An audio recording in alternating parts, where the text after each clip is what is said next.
It was meant to be a peaceful weekend getaway in a picturesque cabin nestled in the woods of Keddie, California. But by the morning of April 12, 1981, the quiet town would be shaken to its core by a crime so brutal, it still haunts investigators and true crime enthusiasts to this day.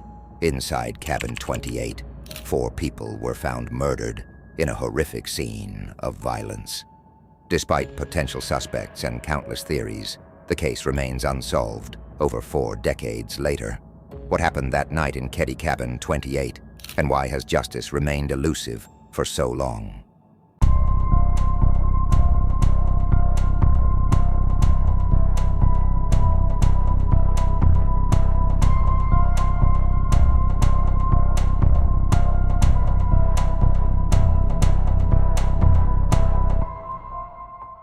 The chilling discovery was made on the morning of April 12, 1981, by Sheila Sharp, a 14-year-old who had spent the night at a neighbor's house.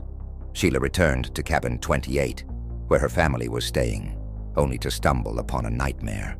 In the living room, her mother, Glenna Sue Sharp, 36, was bound with electrical tape and stabbed multiple times. Beside her lay John Sharp, 15, and his friend, Donna Wingate, 17.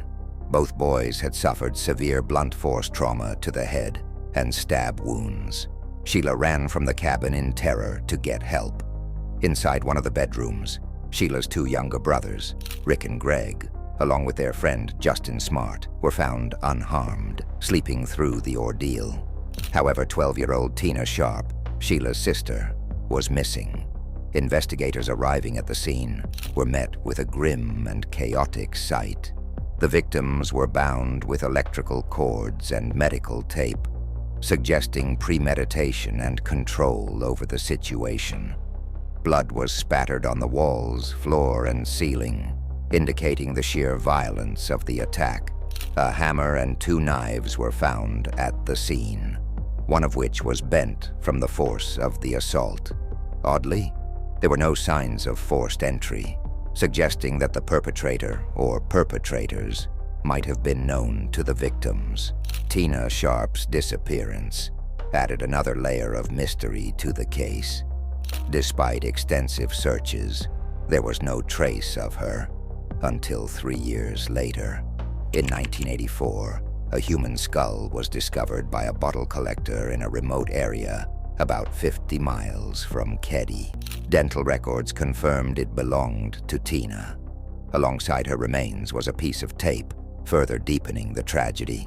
But who took Tina, and why? Over the decades, countless theories have emerged to explain the mystery of the Keddie Cabin murders. 1. The Smart Connection. One of the most discussed theories revolves around Marty Smart, the stepfather of Justin, one of the boys found unharmed in the cabin. Marty reportedly had a contentious relationship with Sue Sharp, and some speculate she may have been the intended target of the attack.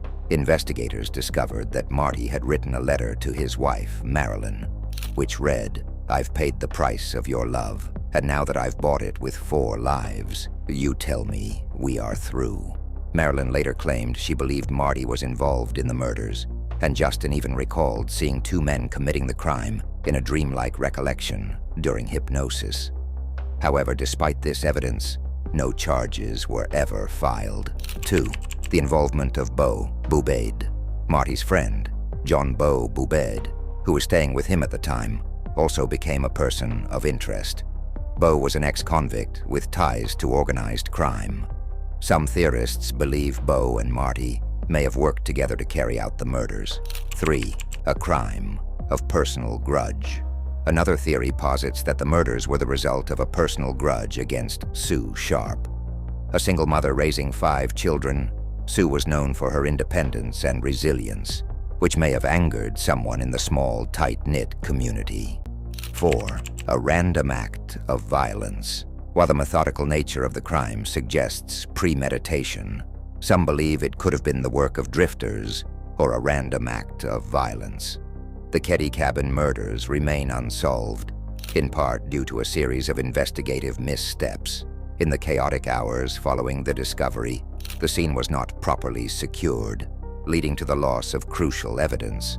Important pieces of evidence, such as a bloody fingerprint, went missing over the years. The Plumas County Sheriff's Office and other agencies struggled with jurisdictional and procedural issues. In 2016, new investigators reopened the case, using modern forensic technology to re-examine the evidence.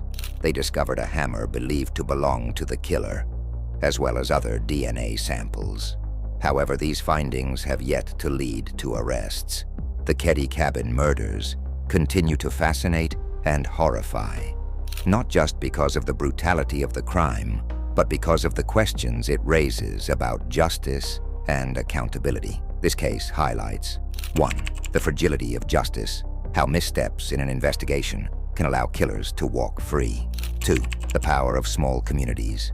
In tight-knit areas like Keddie, secrets often linger just beneath the surface. 3. The unrelenting pain of families. The Sharp family, along with the loved ones of John and Dana, still live with the unanswered questions and the absence of closure. Despite decades of mystery, the case is not entirely cold. Modern forensic methods, including DNA analysis, offer hope that the killers may one day be identified. For now, the Keddie Cabin murders remain a haunting reminder of a horrific crime and the lasting impact it has on a community. What do you think? Was this the work of someone close to the victims, or a random act of unspeakable violence? Let us know your theories in the comments below. Thank you for watching, and if you enjoy exploring unsolved mysteries, don't forget to like, share, and subscribe for more deep dives into the unexplained. The truth is out there. It just takes persistence and the right tools to uncover it.